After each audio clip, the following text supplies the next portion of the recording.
Hey guys, welcome back to Canvas Conversations brought to you by FloCombat. We've got a great episode for you guys today featuring 3 more members of the TUF 27 competition. And man, this season's really turning out to be a great one. All the fighters are very entertaining. Both fights have been great so far, and you can tell from the interviews and the previews so far that things are only going to get more interesting as the season progresses. It was really fun to talk with all these guys today. They've got great personalities and they do a really great job of promoting the season. So today we'll kick things off with Mike Trizano, who's our first TUF 27 guest competing for Team Stipe. So his nickname certainly fitting the bill right now as the Lone Wolf. He was great to talk with. He's a very nice guy, but as is the case with all of these guys, they're killers inside the cage. So make no mistake about it, while they may be nice in person and all that, when they get inside that octagon or that cage, it's all business. So it's really fun to get to know these guys and to talk with them personally. So we get as much as we can from Mike, and we put him through the TUF Trivia ringer. So be sure to stay tuned and find out if anybody can knock Luis Pena off the leaderboard. But we'll go ahead and kick things off with Mike Trizano.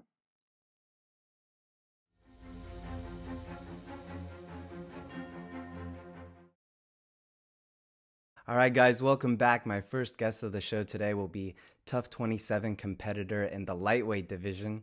He's our first guest from Team Stipe. He's living up to his nickname, the Lone Wolf. It's Mike Trizano. Welcome, brother. How you doing today, sir? I'm doing good, man. How you doing? Not too bad, brother. So how did you get that nickname, the Lone Wolf?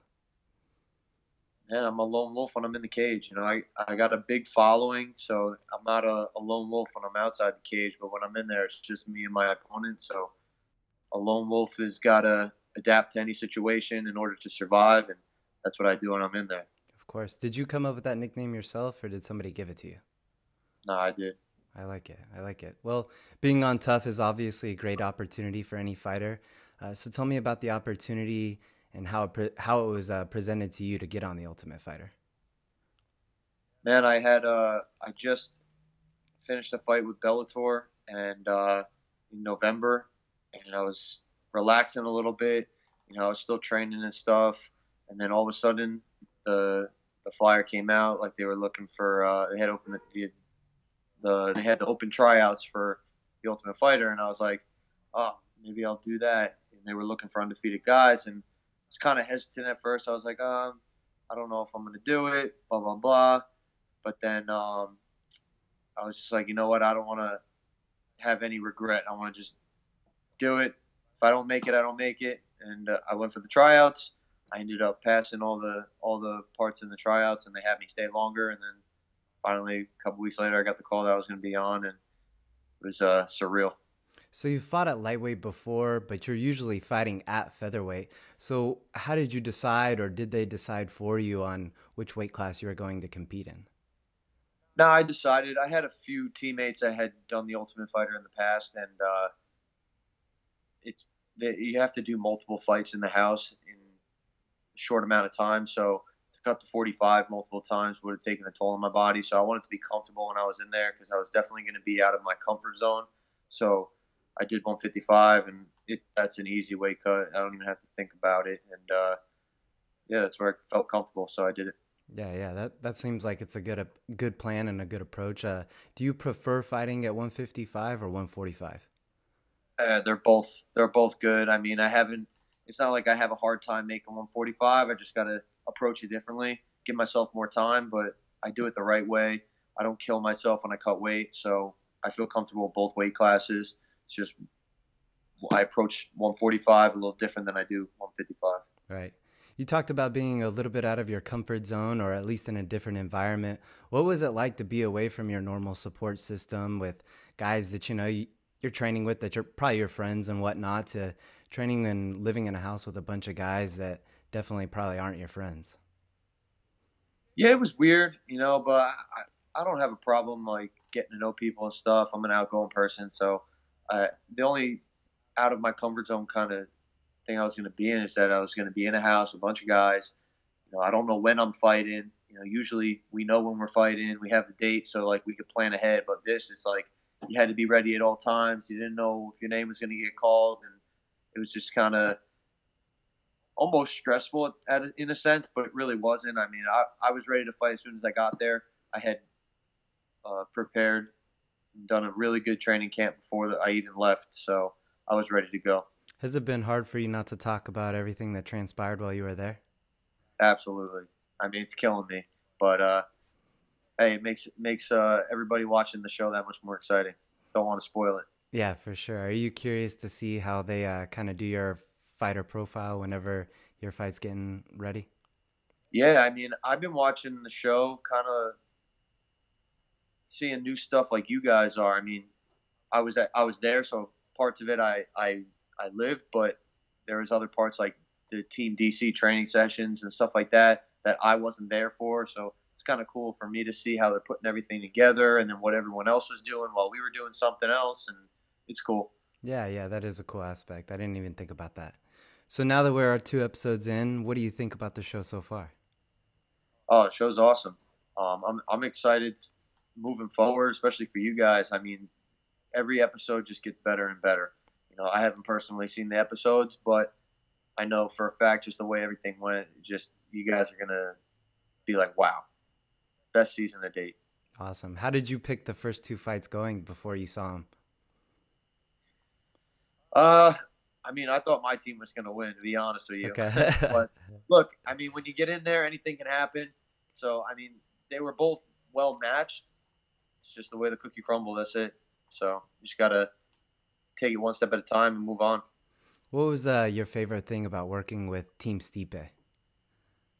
They were very personable. They cared a lot about us and our health and stuff. You know, they were making us work, but at the same time, they were making sure that we were super healthy and that we were, you know, getting everything we needed to be ready to fight. So they were helpful 100% of the time. I mean, during practice, Stipe was super cool. Like he would come up to me like 3, 4 times, be like, "Oh, are you okay? Like, how you feeling? This and that." Like he really was making sure that we were good, and that just made life that much easier. Do you feel like you were able to grow a lot from preparing for fights under a different team? Yeah, absolutely. I went into the Ultimate Fighter like a sponge, man. I didn't go in there with a chip on my shoulder. I went in there to just get as much knowledge from other guys and see everybody else's point of views, just so I can make my game better. You know, there's just so much out there. It would be stupid just to go in there thinking that my way is the only way. You know, I wanted to learn. I wanted to hear what everyone else thought and how everybody else approaches the game. You know, it's cool, and I definitely got a lot of good knowledge from the time I spent there. Oh, I love it, man. That open mindedness, I feel like it has to just help you grow as a fighter exponentially. Oh, absolutely. I mean, I train one way with my team, and seeing how other guys train and prepare for fights. You know, in a sense, it's similar, but everybody has their own methods and stuff that they think works and has worked, and it's cool to kind of make like my own hybrid way of preparing for a fight, just based off of all the different things I've accumulated over my career, and I definitely think it's a positive for me. Well, after all the filming, I saw you were out at UFC 223. How was it to get that experience in as well? Oh, it was awesome. You know, it was good to finally get out of the house, to be honest, but be able to be a normal person again. But no, it was a cool experience. Definitely a great event, and yeah, and hopefully I can be fighting in an event like that one day.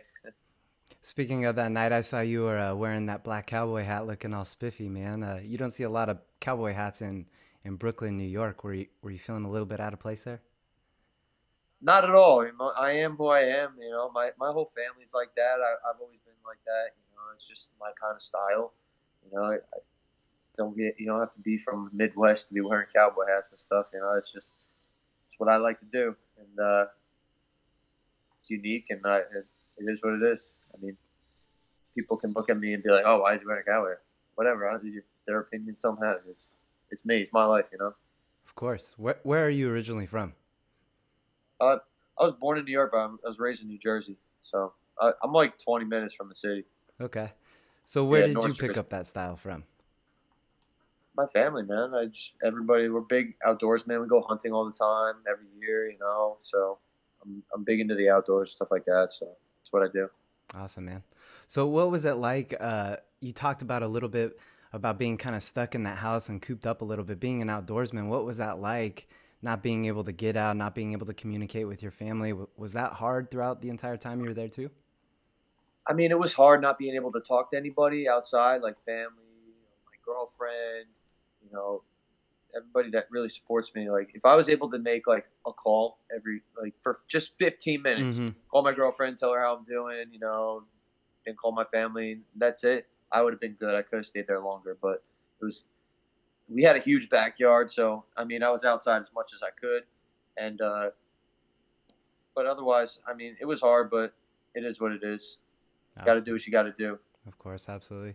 Well, Mike, we've covered about as much as we can around the show, but you're the fourth fighter that the TUF 27 cast that I've interviewed, and I've been doing a bit of trivia battling with some of these guys. So if you're up for it, I'll put 30 seconds on the clock. I'll ask you some questions, try and hammer out as many as you can, as quick as you can. Are you up for it? Go for it. All right, man. Yeah. Let me get this little timer started, and then we'll get it. Tell me when you're ready. I'm ready. All righty. What year was the UFC founded? 1995. Who won Ultimate Fighter Season 1 at light heavyweight? Oh, that was pretty sure was Forrest Griffin. Name 2 WWE superstars that have also fought in the UFC. Brock Lesnar and what's his name? I'm blanking. He has a fight lined up. Time. I'll give it to you if you can answer that one though. Oh man, CM Punk. Yep, CM Punk. Yeah, There you go. yeah. So the first one was 1993. You're right. It's Forrest Griffin, and then you got the CM Punk and Brock Lesnar. Man, so I think you're tied for. I'm sorry to say it, but I think you're tied for last place with Joe. In first place is Luis Pena. Yeah, Luis Pena's in first place with this. Yeah, no big deal, right? Yeah, no, it was what it is. Awesome, brother. Well, you still did pretty good. It's a short amount of time to get all those questions in. No big deal. All right, Mike. Well, I appreciate you stopping by, man. Before I let you go, I know sponsor is a big part of what you do. So if you'd like to thank anybody or shout anybody out, the floor is yours. Yeah, I'd like to first thank my my girlfriend for always supporting me. She really is like the behind the scenes person who really helps me push and makes everything less stressful. I want to thank my family for always supporting me. They're always behind me 100%, going to all my fights. And I want to thank my team, Team Tiger Showmans. We're the best team in the world, and we're going to be taking over real soon.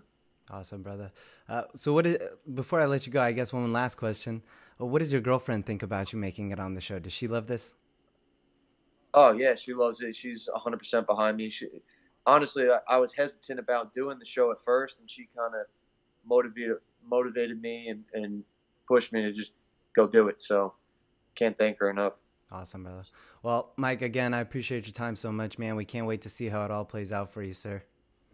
Yeah, you guys are going to enjoy it. Awesome. Take care, brother. Thanks so much. All right. Thank you. Have a good one. All right, guys. Like I said, Mike's a really nice guy. It was fun to speak with him and get to know him. I really liked what he said about the cowboy hat and just kind of owning his style and just being really confident in his own skin. I think that that's something we all appreciate in somebody. So I'm really excited to see what turns out for him as the season progresses. So moving on, our next guest will be Brad Katona. Brad will be moving forward into the second round of the competition. If you were watching last night, he picked up win number 2 for Team DC and takes one step closer himself to getting that UFC contract. So I really enjoyed talking with Brad. He's got a very unique perspective on things, and he takes a really logical approach to his fight game. So that seemed to do him very well thus far. And he recently made a move to SBG Ireland as well, which also seems to be a very good move for him, considering he's now under 2017 Coach of the Year, John Kavanagh. So all these things have seemed to really benefit his game, and it was fun to catch up with him after this win at just a really cool time where it's all kind of culminating for him, and he's just really going through it. So we'll talk to Brad Katona, and then I'll speak with you guys afterwards.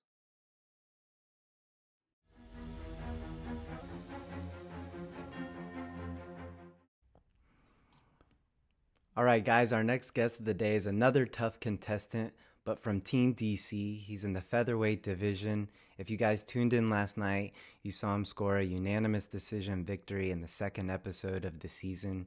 He's been nicknamed Superman by his TUF coach, Daniel Cormier. He is Brad Katona. Brad, how you doing today, sir?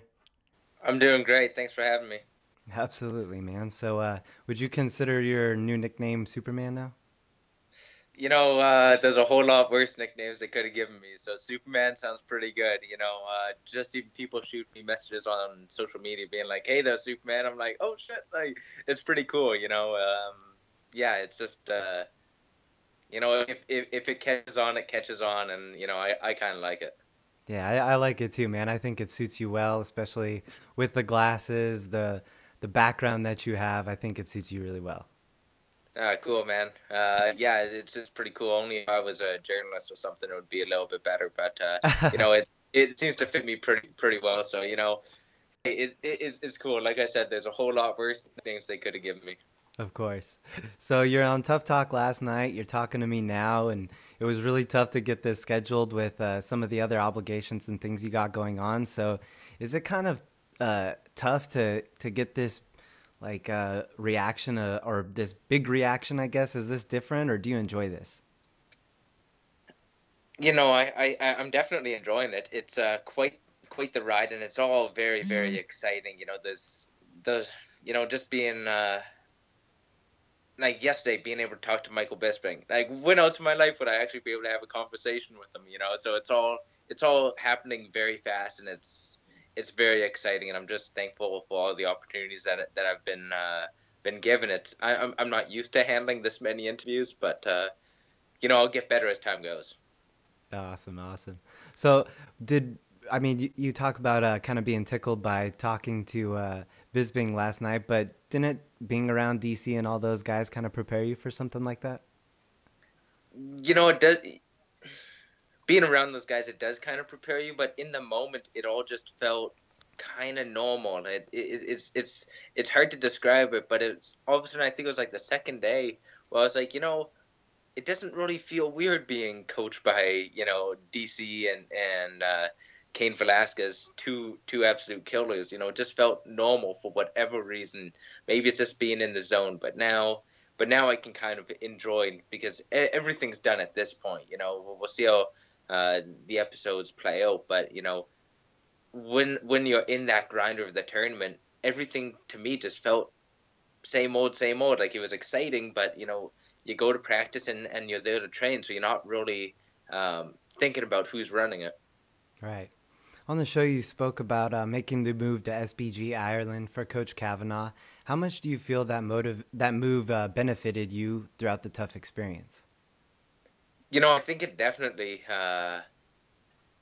benefited me. I've learned so much since coming here that it really helped step my game up to that next level. And just there was a lot of things I used in those in my fights that I learned here, and it's just making that refinement, training with some of the best. So if you're training with some of the best on a daily basis, competing against them in the cage isn't much different. So, it's just a nice logical progression. It's like, okay, all of a sudden, make that move, start training with a bunch of killers as the competition's starting to rise. So, it's definitely a good move. What was it like preparing with DC for the fights that you had there? He was a good coach. He really took that role on. Probably coming from a strong wrestling base, he's been around great coaches. So you kind of learn being around great coaches how to coach. Not always is a good fighter a good coach, but he really was, and having him and Cain there, they were fully invested. So it was nice having coaches who actually cared, and then on top of that, we also had the whole coaching staff of AKA. So it was just essentially you're training with a world-class gym at that point. You have all the world-class coaching. So, it was a very good team to be on. Beautiful.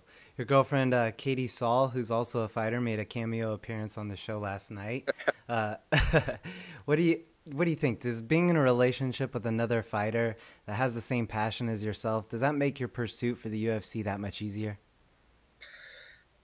You know,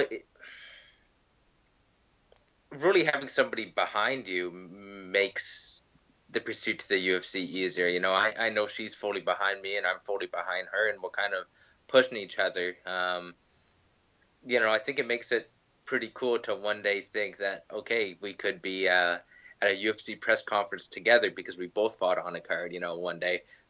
It makes that a pretty cool dream to have. And, you know, there's a lot of benefits that you know, it's difficult like any relationship has, you know, those difficulties, but for the most part, it's very good. And, you know, we're there to pick each other up on the bad days, and there to, you know, continue pushing each other on the good days. So, you know, it's definitely exciting to be in that unique relationship. Man, I love that answer. So you're saying that it's just awesome to have her support no matter what, fighter or not, regardless. You just love having her Regardless, support. Yeah. absolutely. Same thing with my family. You know, I've had nothing but, you know, a lot of great support throughout my career. And you know, it makes it easy because I know at the end of the day, no matter the result, you know, there's not added pressure. You know, it's they're there to support me no matter the result. They're going to love me if I win or lose. You know, the people who matter are going to be there no matter what. So, you know, that's a very important thing to realize. And it kind of frees you to go out there and just perform to the best of your abilities and not be weighed down by, you know, what you think other people are going to be thinking. So at the Mm. end of the day, the ones who can't will be there no matter what. I saw you guys were both featured in that McGregor Fast video. That's a pretty cool thing to do. I feel like. Did you enjoy that? Oh man, visiting Portugal and taking part in Conor McGregor's Fast program was a very cool experience. You know, um, just thinking, you know, how much I've been able to travel since moving to Dublin in November. It's just been one great opportunity after another, and it's just been a wild ride. But I learned a lot out there, and just being able to implement that program for the future years. You know, it's not just about one fight camp or two fight camps or a year. It's about it's just it builds on itself over your entire career. So it's something that's I'm going to be using 5 years down the line. Man, this SBG move seems like it's been instrumental for you. When did you finally decide that you wanted to make that move? And did Katie? How did the situation with Katie following you? How did that all work out as well? You know, we kind of pushed each other to make that move. We were both at a point in our career where, you know, we had to fully invest or get out. You know, to me, I didn't want to make a move right after a loss. I want to be ahead of that if I could. You know, not guaranteeing that making this move is going to prevent any losses in the future, but really it's about continuing just improving as fast as the competition is rising, and the Mm. competition's always going to rise. So, you know, it was very important to make that move preemptively and be ahead of that. And really, when we first visited SBG in 2016, we came out here for a month just to give it a shot, and we fell in love with the gym, we fell in love with the coaches, we fell in love with the training partners, and it was just at that point there was no reason to go anywhere else. It was like, okay, we found, you know, where we want to make our new home, so let's get it planned together and make that move a reality. Amazing, amazing. It seems like it's like I said, it's gone well for you, sir. So, Brad, a smart guy like yourself, a guy who has an engineering degree, why choose fighting for a career? Well, it's pretty easy. It's just what I love.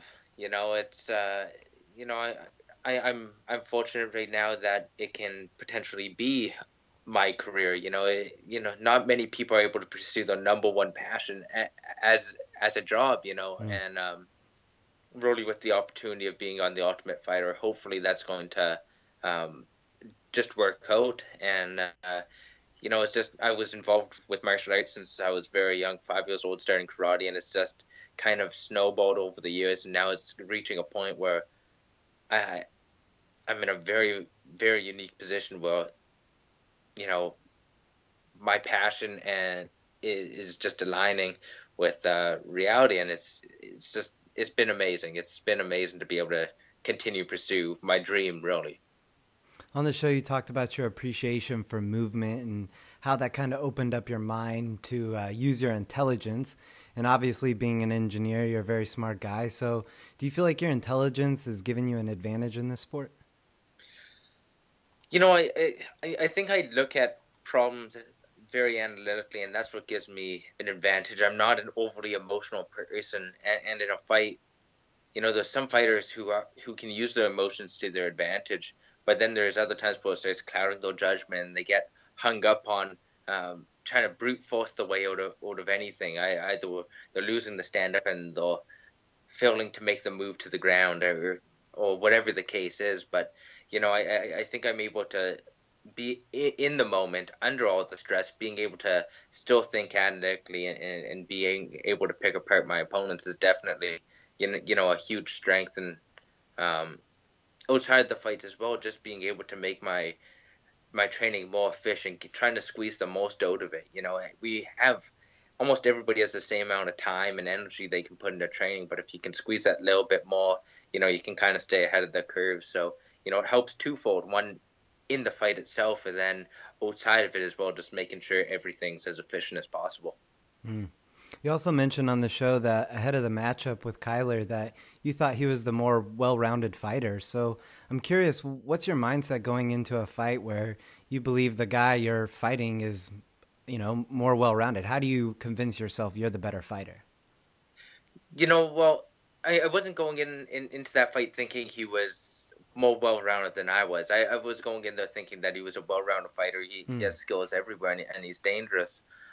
So I had a lot of belief in my abilities, and at the end of the day, there's your abilities, and then there's everything outside that, the intangibles, the toughness, the heart, and I know I have that. I hope I don't need to show it too often. Nobody wants to be showing their heart in every fight where, they're in tough moments. Hopefully everything just continues and goes going smoothly, and you never need to show it, but have it in your back pocket. Mm. But I know what I bring to the table, and I trust in, being able to go into a fight day and perform. And at that point, there's nothing else I can do. I can go there, perform as well as I can, and at that point, it usually takes care of itself. So what was it like to finally see that victory last night? And I mean, not real time, but played back for you and getting the reaction from friends and family. What was that like for you? You know, so with the time difference, I wasn't able to get all their everything until the morning here in Ireland, and I turned on my phone, and all of a sudden it was blown up, and it was just very exciting. Being able to watch the video myself, uh, it's just crazy seeing yourself on TV. Mm. I've watched The Ultimate Fighter since the first season was aired, so actually seeing myself in there and seeing myself in the gym, it's just a surreal feeling, and it's it almost feels unbelievable. What does Coach Kavanaugh think about all this? Have you spoke to him about this all? He's he's away right now, so I haven't seen his reaction from this episode. But he's been extremely supportive. He was the one who wanted me to go to Portugal to take part in the fast program and continue improving. So I think we're kind of on the same page, where you don't want to, you never get too high in victory, and you never get too low in defeat. So you kind of stay fairly neutral. You get little bumps of excitement and little dwells of sadness, but it's still, at the end of the day, going into the gym and just continuing and putting in that work. Gosh, man, you're living a dream. It just seems like one surreal moment after the next for you. Yeah, it's been, since moving here in November, it's been just a crazy ride. I came here in November, so that in itself is extremely exciting. And then all of a sudden, the chance to go to Vegas for the Ultimate Fighter trials, and then after that, making it into the show, and then coming back, it's been, it's just been an unbelievable experience, and I'm just very thankful for the opportunities that I've gotten. And what does Katie think about everything? Does she love it? Yeah. She's like I said, she's behind me 100%. I'm behind her. It's nice. We feed off of each other's momentum. So, going into the show, She had just won her fourth professional fight, so that gave me that boost, and hopefully, my success in my first fight can slingshot her up a little bit too. So we just push each other ahead, and that's what it's about. Awesome, man. That is so awesome. Well, Brad, you're the fifth member of the cast that I've interviewed. And with all the guys, I've been doing a little bit of a trivia battle with them just to give them another chance to compete against each other. So if you're up for it, man, we'll do 30 seconds on the clock. I'll just ask you a couple of questions and we'll run it out. Cool. Let's give it a shot. You guys have all been doing pretty terrible, so don't worry about it. All right, tell me when you're ready, bro, and we'll get it. Anytime you're ready. What year was the UFC founded? Oh, was it 92? 1992? Who won The Ultimate Fighter Season 1 at light heavyweight? That was Forrest Griffin.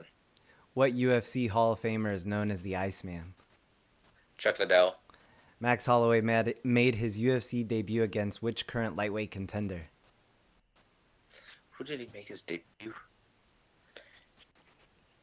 Time. I'll give it to you if you can answer that one though. Yeah, Poirier. Yep.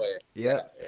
Winner, man. All right. I think you got 4 there. Or when was the UFC founded? Did you say what year did you say? It was 93.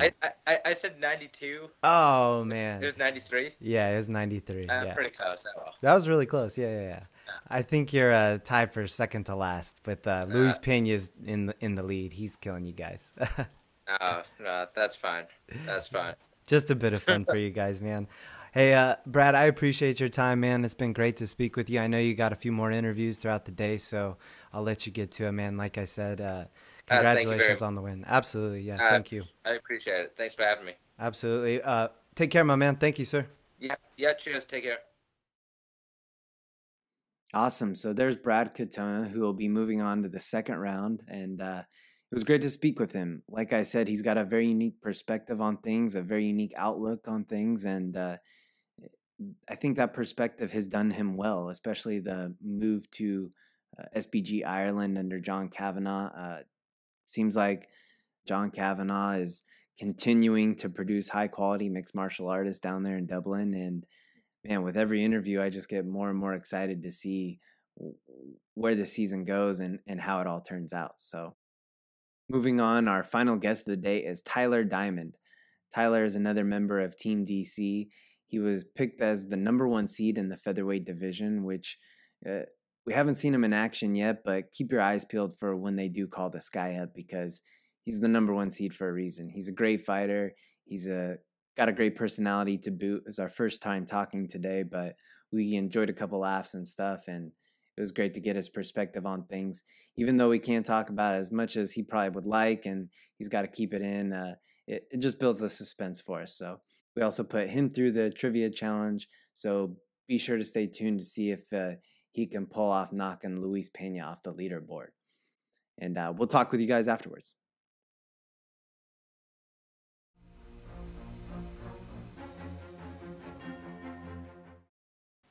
All right, guys, my final guest on the show today is another TUF 27 competitor in the featherweight division. He is also from Team DC.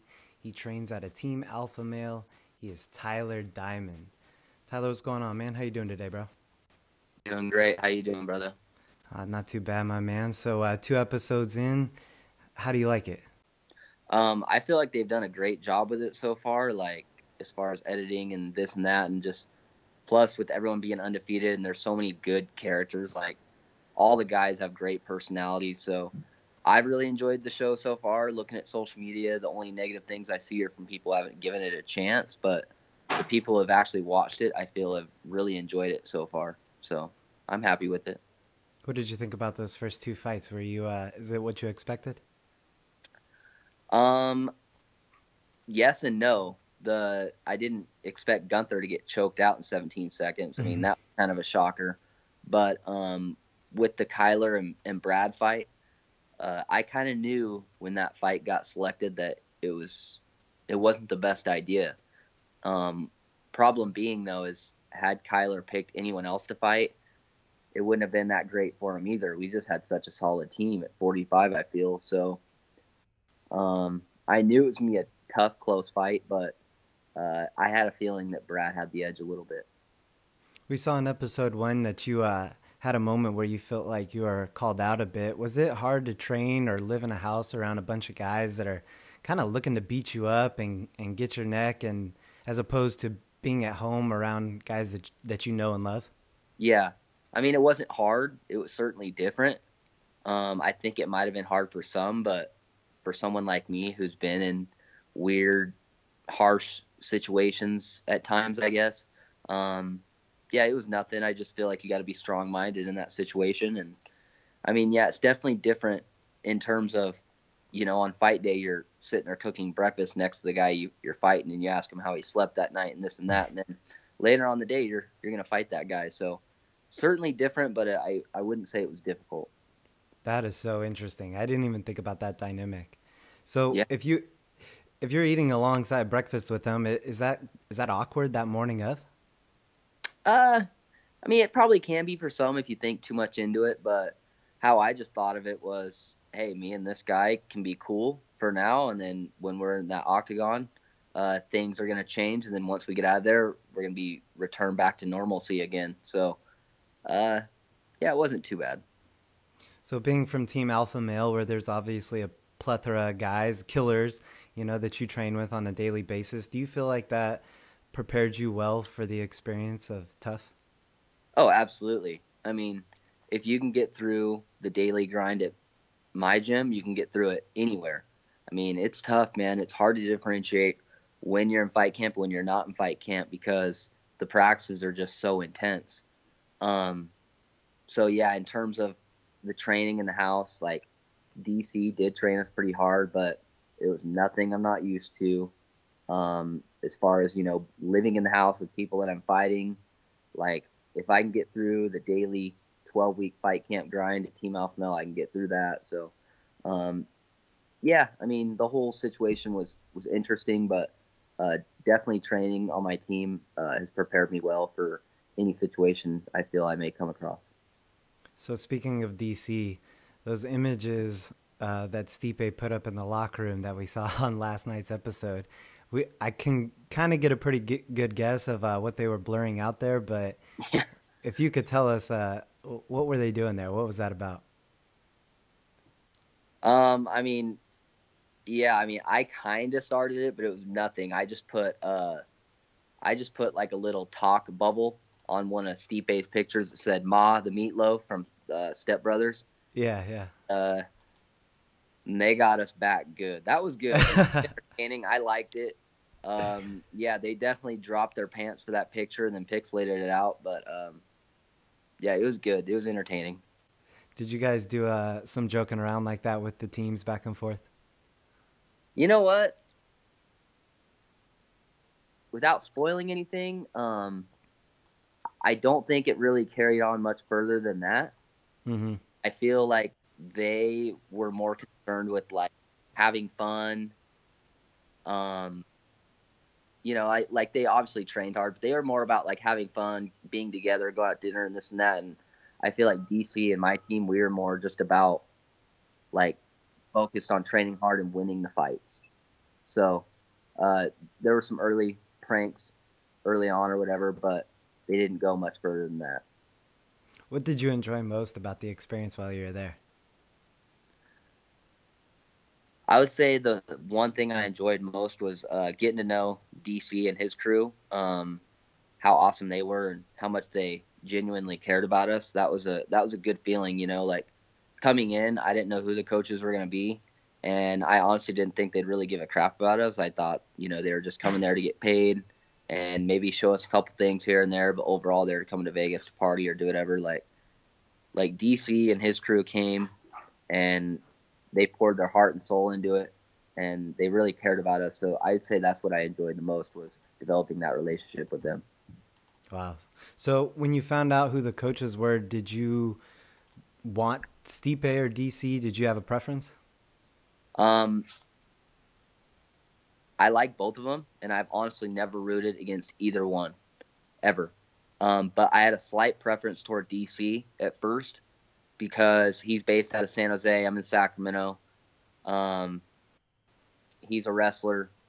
I come from a wrestling background, so I had a slight edge for DC. And then after evaluations, I was like dead set that I wanted to be on DC's team. Reason being was DC had an actual coaching staff around him, people that work with him on a daily basis. They all knew each other really well.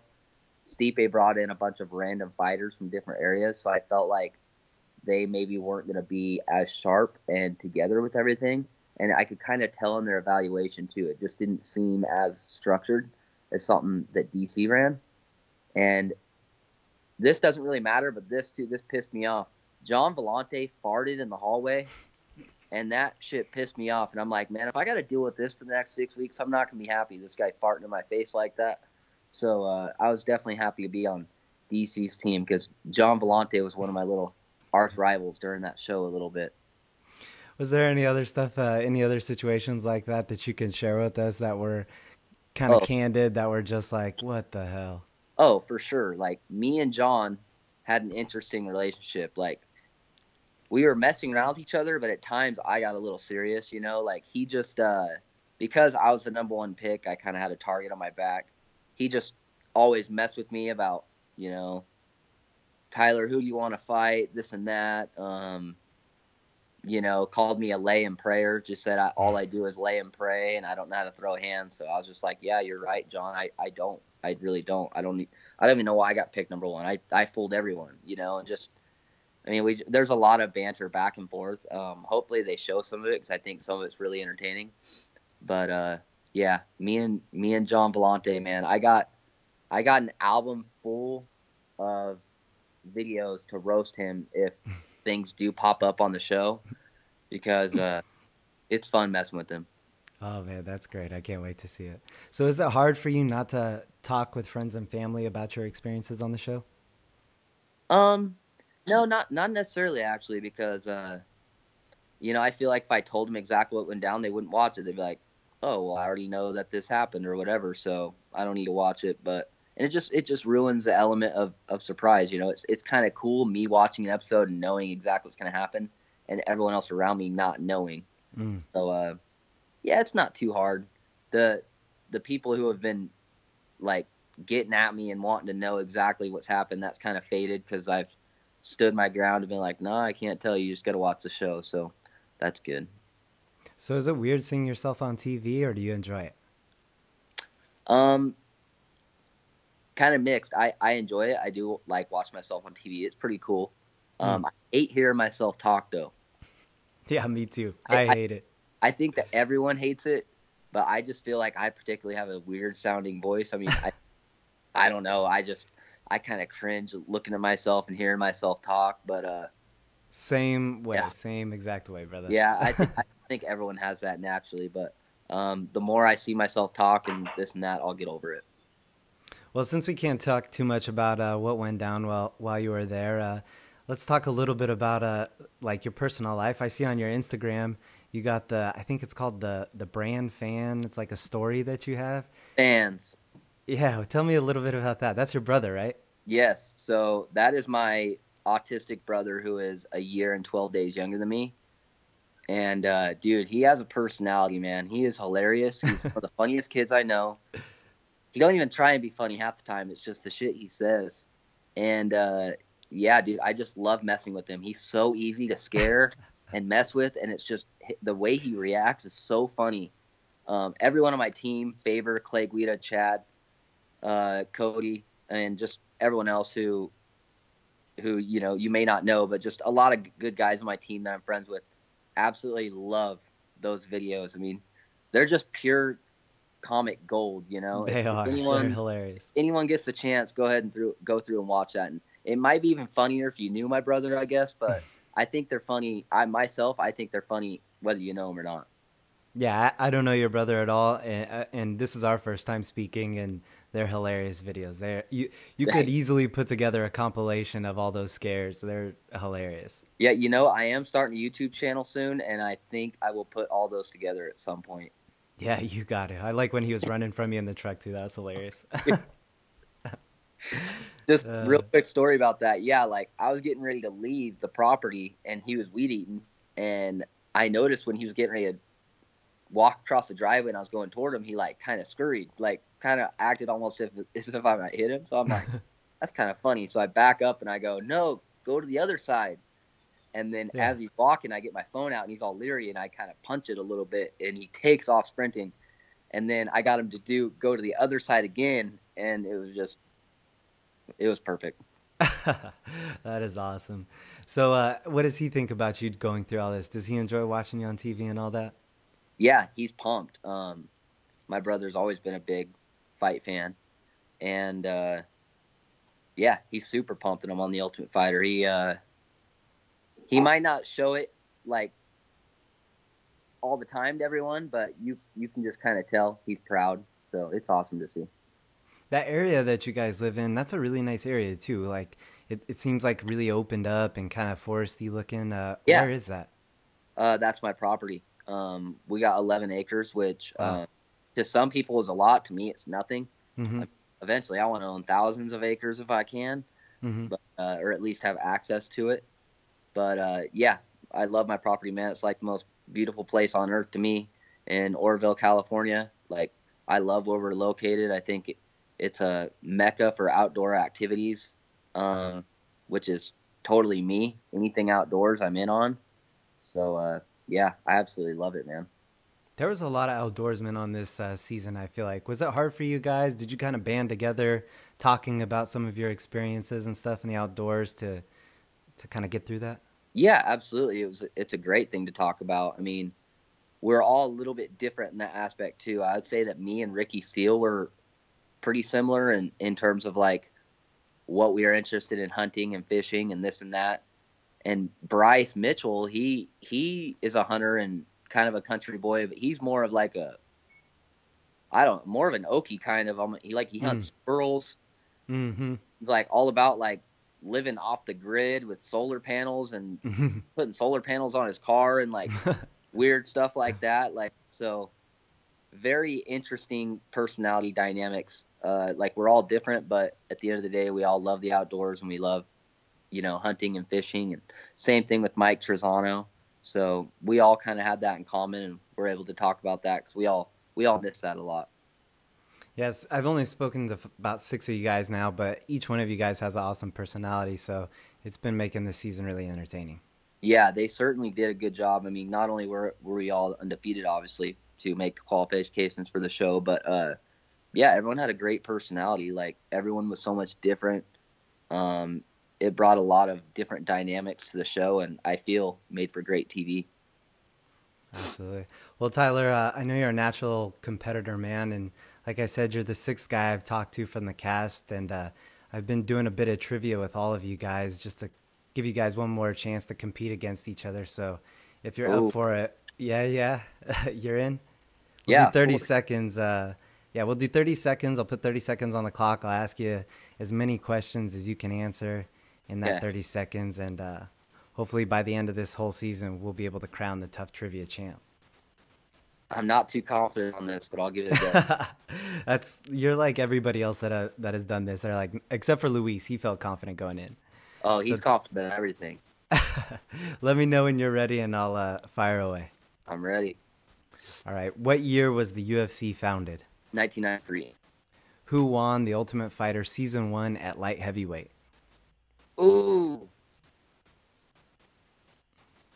I don't know. Name 2 WWE stars that also fought in the UFC. Frank Shamrock or Ken Shamrock. One more? I don't know the other one. Okay. Which UFC Hall of Famer is known as the Iceman? Oh, Chuck Liddell. Boom, time. So yeah, I didn't even think about, honestly, until now, I didn't even think about Ken Shamrock fight, being a WWE guy, but there was also CM Punk, Brock Lesnar, and I guess arguably Ronda Rousey. So, and those were actually really easy ones. I don't know how I thought of the hardest one. I think when you got the timer on you and you feel like you got to go fast, it kind of muddles the brain a little bit. For sure. Well, brother, I appreciate your time, man. I know you probably got some stuff to get to, a lot of training and whatnot, so I'll let you get to it. Before I let you go, man, I know sponsors are a big part of what you do, so if you'd like to thank anybody or shout anybody out, feel free. You know what? I haven't gotten sponsored calendar year, but to give a shout out, I'll just have to give a shout out to my hometown, Oroville, California, and just everyone that helps and supports me. I got to give a shout out to my girlfriend, my family, like just all the love and support I've gotten from this whole thing. And from the beginning, really, it's been incredible, and I'm very lucky, blessed to just have as much support as I have. I love it, man. Tyler, thanks again, brother. We can't wait to see how the rest of the season plays out for you, man. Absolutely. Thank you, man. All right, guys, there you have it. Tyler Diamond, and another great interview. It was fun to talk with him. I think that stuff about his brother is hilarious, so be sure to check his Instagram out. He's also got some cool shirts on there that I'm sure he'll want you to check out too. I thought those were pretty neat. Interesting that he doesn't have sponsors in the last calendar year. I thought that was nuts. I didn't say anything to him live, but I thought that was really interesting. I'm sure he's going to pick up a lot of sponsors now that he's on TUF, though, so that'll be great for him. Guys, I appreciate you guys listening. I appreciate the fighters for stopping by. And if you guys have any feedback for us, please reach out to us, send us a note. And for all your MMA needs, be sure to check out FloCombat.com. Give them a like on all social medias. And if you want to follow Canvas Conversations, we're also all over social media. And you'll be able to find our cast basically wherever you can listen to stuff. So we'll see you guys next week. And again, we appreciate you listening.